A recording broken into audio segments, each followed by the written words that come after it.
Hey everyone, we've added a brand new Powerup in Stackby. So now you can visualize your data more clearly in an expanded layout in Stackby. So let's see how it works.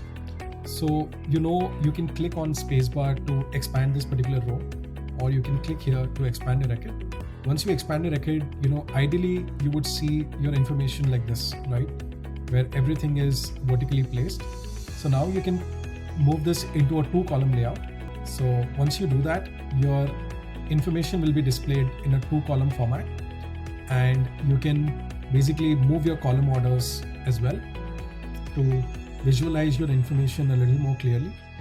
So this is how you can easily manage the information, change the information, and see more of it right into Stackby. So let us know what you think of this Powerup. We do plan to add more layouts in the expanded layout. Cheers.